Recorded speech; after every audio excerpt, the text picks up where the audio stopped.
Sebelum Lili menikah, emak selalu melarang Lili untuk memasak. Begitu gadis itu muncul di dapur, mata emak akan melotot dan berkata, "Keluar, dapur kita gak ada asuransinya." Emak masih mau hidup. Tapi emak juga yang bilang kalau salah satu bentuk cinta yang membuat suami bertahan adalah melalui perutnya. Itu artinya memasak makanan spesial untuk seseorang yang spesial akan memperkuat hubungan mereka. Apalagi sekarang mereka baru saja menikah. Tentu saja harus banyak-banyak menanam cinta di hati. Maka dengan penuh semangat, di hari Minggu, Lili ingin memasakkan makanan untuk suami tercinta yang hari itu sedang lembur sebagai kejutan. Untuk melancarkan rencananya, Lili sengaja mengundang ayah dan emak untuk menginap di rumah baru yang ia tinggali berdua dengan Aji selama 2 bulan terakhir sejak menikah. Sebelumnya, Lili sudah meminta tolong pada Tiar. Tapi sahabatnya itu sibuk menyiapkan rencana pernikahannya dengan si abang. Jadi akhirnya pilihannya hanya pada emak. Lili pengen masak buat Mas Aji. Begitu selesai mendengar pemberitahuan Lili itu, ayah menghela nafas panjang dan meraih remote TV. Sementara emak dengan santai mengambil jus jeruk milik ayah dan duduk di sebelah suaminya seakan tak mendengar apapun sambil menyesap jus. "Iij, emak, ayah, denger gak sih? Lili mau masak nih," rengek Lili sambil memeluk leher emak. "Please my lovely emak, besok Lili mau masak makan siang untuk Mas Aji." Ayah melirik sedikit.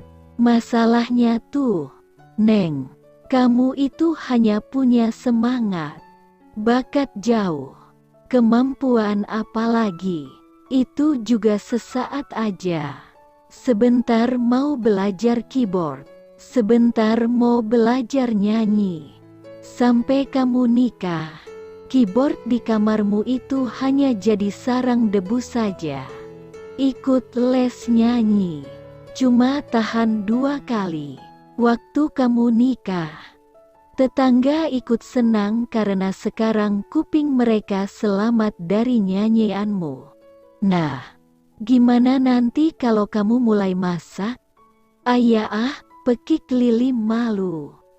Tapi bukan Lili namanya kalau menyerah begitu saja. Kali ini Lili janji deh gak bakal nyerah di tengah jalan. Lili pengen belajar masak, pengen bisa masak buat Mas Aji tiap hari. Lili pengen buktiin cinta Lili dan tidak akan pernah nyerah." Dengan penuh keyakinan, Lili mengepalkan tinju dan mengangkat tangannya tinggi-tinggi. Untuk beberapa saat, ayah dan emak masih berusaha bertahan. Tapi Lili kini adalah sekretaris sekaligus istri Aji. Pengusaha yang pandai memainkan trik untuk memenangkan tender. Jadi akhirnya, ia berhasil membuat kedua orang tuanya berjalan masuk ke dapur. Ayah yang juga pandai memasak itu ikut membantu emak memberikan pelatihan singkat untuk putri mereka. Di bawah pengawasan kedua orang tuanya itu, Lili pun berhasil memasak 3 jenis makanan. Dilihat dari penampilan, jelas banget kalau masakannya sangat jelek. Soal rasa, keduanya tak berani mencoba dan memilih mencari alasan menghindar. "Sudah, kamu bawa saja makan siangnya si Aji tuh. Udah hampir waktunya makan siang. Nanti telat," kata emak. Sambil mendorong-dorong tubuh Lili usai anaknya selesai memasukkan makanan yang ia masak dalam kotak-kotak makanan. Ya udah deh, itu Lili tinggalin buat emak sama ayah. Dicobain ya ah. Seperti wajah seorang anak kecil yang kesenangan bisa memenangkan permainan. Lili pun berjalan keluar sambil sesekali melompat girang. Akhirnya, makan siang buatannya sendiri sudah siap. Setelah mengantar Lili, yang naik mobil diantar oleh supir mereka, ayah dan emak pun kembali ke ruang keluarga. Kira-kira tadi itu masakannya bermasalah gak ya, Mak?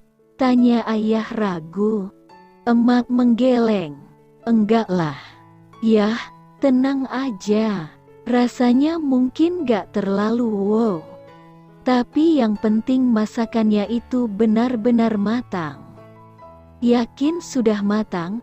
Ayah khawatir entar pas si Aji makan, Lili bakal gak pede buat masak lagi. Jangan takut, yah. Aji itu pengertian banget. Walaupun entar tuh masakan istrinya gak enak, dia pasti bisa tetap menyenangkan hati Lili. Baguslah kalau gitu. Terus, masakan si Lili yang buat kita itu harus diapain? Ya dibuanglah. Siapa yang mau makan makanan kayak gitu? Lalu tanpa belas kasihan, kedua orang tua itu kembali ke dapur dan mengambil plastik. Menumpahkan makanan yang dibuat putrinya dengan penuh cinta dan kasih sayang itu ke dalam tempat sampah. Sebesar apapun rasa cinta untuk sang putri, perut mereka juga harus dijaga. Sementara di dalam mobil, Lili sudah mulai membayangkan respon sang suami saat melihatnya membawa makanan yang ia siapkan sendiri. Sekarang kantor Presdir sudah pindah ke lantai 23, lantai teratas Tower B. Luasnya 4 kali lipat dari kantor sebelumnya. Meski hari libur, gedung GE tidak pernah sepi seperti kebanyakan komplek perkantoran.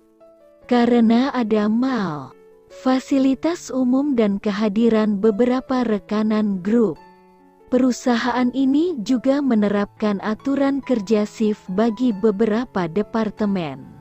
Karena itu, kesibukan kantor hampir sama saja seperti hari biasa. Saat membuka pintu ruang kerja suaminya, ternyata di dalam ada Emi dan Danu. "Hai, Bu," sapa Danu sambil mendekati Lili. Menyalaminya, Lili mendekati meja kerja suaminya dan menyapa Emi. "Loh, ikutan lembur, Mbak?" tanyanya sambil menoleh ke arah Aji. "Halo, sayang." Aji yang sedang mengetik cepat di laptopnya berhenti sejenak, tersenyum pada sang istri sambil balas menyapa. "Halo, sayang, mau ikut bantuin?" "Enggak ih, Lili datang sebagai istri ya, bukan sebagai sekretaris. Ini hari libur." Bibir Lili mencebik sebelum menoleh lagi pada Emi. Emi mengangguk setuju. "Tahu gitu saya terima aja deh lamaran Mas Danu." "Li, kamu bener. Gak enak lama-lama pacaran. Hari Minggu pengennya jalan-jalan, malah diajak ke sini suruh bantuin buat modal kawin." "Sayang," bujuk Danu sambil merangkul kekasihnya. Emi tertawa. Lili juga tertawa. Emi memang berkorban banyak saat ia dan Aji menjalani serangkaian acara pernikahan yang sedikit mendadak.